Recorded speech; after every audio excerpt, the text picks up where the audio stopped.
Well, hello there. It's me again. This bowl of the mouse. Up top, the breadcrumbs. The breadcrumbs tell you who's flapping their gums. Down below, it's story time. I figured I'd try a little change of pace, and instead of sending you CAD drawings and all that shit, I'll tell you a little story, all right? Just to see, let's see if this flies. This story is called Jewelry Store Rings. You see the text, see the rings, little visuals to help the story. All right. This story goes back to 1967. Yeah, 1967. Does that give you a clue as to how much mileage I got on me? All right? Yeah, back in 1967, Dracula couldn't count. Jesus Christ was still an altar boy. That's taking you back a little. And I was a machine shop instructor at a trade school in New Bedford, Mass. I call the story Jewelry Store Rings. The name is perfect. Once we get into it, you'll agree. All right? I'll embellish it. That's my style. It's my way of showing you my tattoo. You're going to like this story. Do you want to know why? You're going to like it because I like it. It's a feel-good story. It's an everybody wins story. Like the bedtime stories I told my kids, it always ended up with, and everybody lives happily ever after. That's why. How do you like them apples? Now it's time to move everything except our bowels, all right? Here's what you're looking at. You're looking at a lathe. See this thing where the mouse is? All right? Story at the top, a lathe there. That's the machine that's going to be used to make the jewelry store rings. All right? Let's move on to the next picture. All right, allow me to tell you why all the players showed up and interacted. This is all about the trade school. This is a little background for you. It will set the tone and make the story more realistic. Let's do a little reading, right? It says, up here at the left, you see this logo. It says, Department of Labor, United States of America. I got two of them, one on each side, all right, just to make it symmetrical, all right? The objective, now this is called Manpower Training Course, all right? That's how the government describes it, all right, because the government put this on. Objective to mainstream unemployed people. That's how the government talks. I'm really impressed with that kind of bullshit, right? Let me give you an idea, a little background here. The typical results of this manpower training course, all right? Here we go. The instructors, the students, and the administration were all there to suck up free government money. That's what these assholes do. Nobody gives a rat's ass about anything, about learning. Follow the mouse. This program was at least 20 years old. They never employed one person. They were all as useless as tits on a bull. Let me make a comment. That's down below here. It's your tax dollars at work. That's typical, right? We all know that bullshit. Another comment. The U.S. government couldn't run a lemonade stand. We all know that too. There's something else we all know. We have met the enemy, and he is us. Isn't that right? All right. Now we put the preliminaries in back of us. Let's get on with the story. All right. I'm in as an instructor, and I I find two guys in the machine shop in my division making something for themselves. You know, that's kind of frowned on, right? But anyways, rather than shit down their neck and be a pain in the ass, right? I figure, well, when the time is right, I'll find out what's going on and and see if they're learning anything. So the timing is right. The day comes.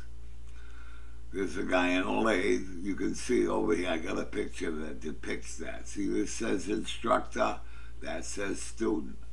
That's not me, and that's not the student. I got this picture off the web, all right? I just labeled it. Anyways, the timing is right. I go up to the guy on the lathe, and I say to him, hey, pal, I know you're making something for yourself. You and that other monkey on the other side, you and your partner. Call him over here. So he calls his buddy over to the lathe. Now there's one instructor, two students standing by the lathe, right? And I say to him, I know you're making something for yourself. Guess what? I don't give a shit. Here's what I care about. Are you doing it right? Are you learning anything, right? It's my job to teach you something. Show me what you're doing and maybe I can help. So we're standing by the lathe and we're looking down right here. See where the mouse is? That's a 3-jaw chuck. The guy's got in it. Watch that. He's got a pipe nipple. See the mouse? I don't know if you know what a pipe nipple is. All right? Most guys do. Anyways, they got a pipe nipple in the 3-jaw chuck. The guy is facing it and turning it. And I stop him and I say, what the hell are you making? They're saying, we're making rings for our girlfriends. I said, what? Go down to the next text. That material is worse than dog shit. Right? They're kind of looking at me like, you know, they don't know shit about material. So I say to them, go down to the next text. When I was at your level of learning, I made the same mistake, but instead I made earrings for my girlfriend. I said, you know what happened after that? I ended up with 2 green thighs. Are you getting my drift? We all had a little chuckle, and these guys are saying, this asshole is a little bit crazy, right? Go over to the right. I said to them, if you want to make rings, we will make jewelry store rings. You see the title of the story? Jewelry store rings. I said to them, I'll bring in some stainless steel. We'll get the show on the road tomorrow.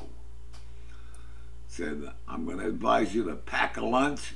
It's going to be a long and exciting day. And I got one more comment for you.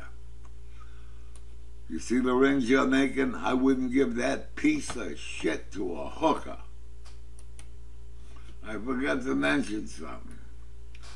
Them guys came in, they started making them rings. I helped them, obviously. Them guys were so fucking excited. They got to school early. I couldn't get them out of school. They were into making that shit.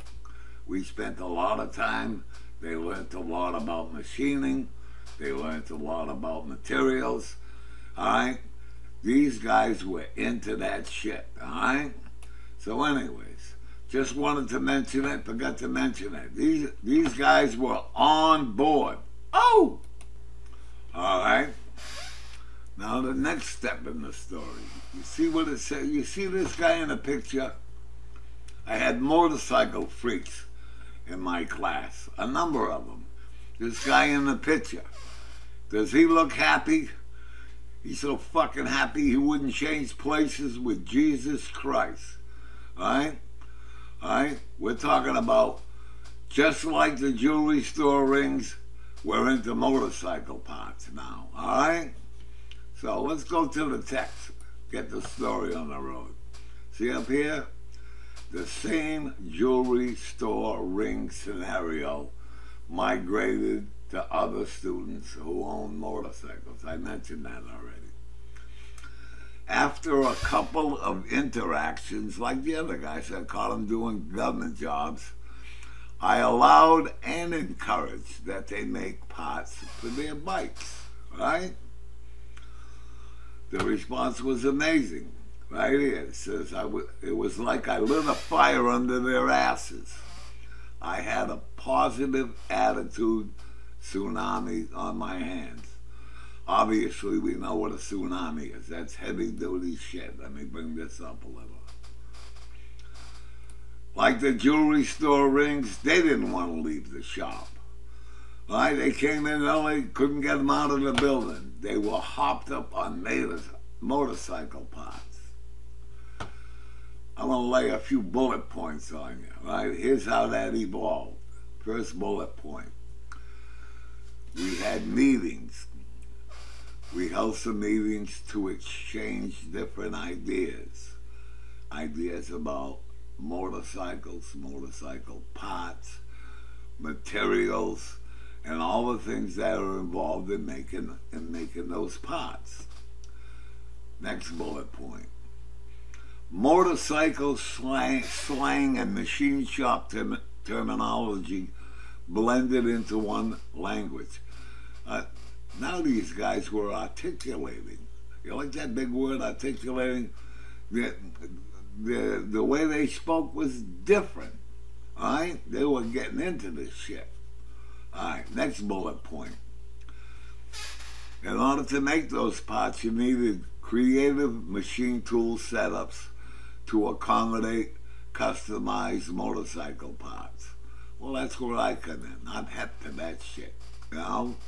Anyways, I'm going to repeat again. The dialogue changed from street talk to motorcycle and machine tool terminology, right? These students were transforming into tradesmen in a short period of time. It's amazing how fast they evolved.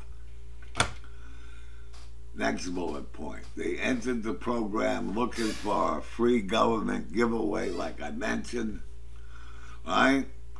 Things had changed. They exited all excited, anticipating a career, eager to find a job, all right? Let me go down a little more. Try this on. They were in hog heaven. You get the pun? All right? I like this because this is a feel-good and a win-win story. Hang on. All right. Immediately after the manpower course ended, I put my ass in my hand and went to some local machine shops. I lobbied for my ring and motorcycle students. Those guys were hot. As a result, I'm just showing you pictures of different shops. I got them off the net, all right? All right? Anyway, the results of my lobbying.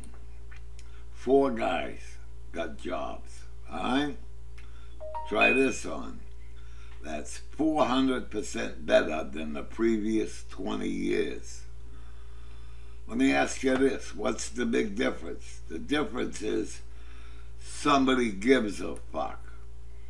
Try my Model 1. If it breathes the air, drinks the water, it has my respect. Alright? I don't give a rat's ass if they're short, tall, black, white, queer, straight. Everybody gets the same respect. There's a button there, though. But if you shit on my shoes, I'll take your ass to the curb and tap dance on your fucking head. I respond to kindness, and I also respond to attacks. Here's my advice. It's right up there on the screen. This is profound, you know. I'm into pay it forward, right? You know, take a look at that. and it should affect you. Alright, guys, I'm gonna wrap it up right here. Thanks for watching, right? And give me a few comments. This is kind of like a trial balloon. Let me know if this little story made your boat float or if it sucked. I'd appreciate some comments. All right? You have a good day.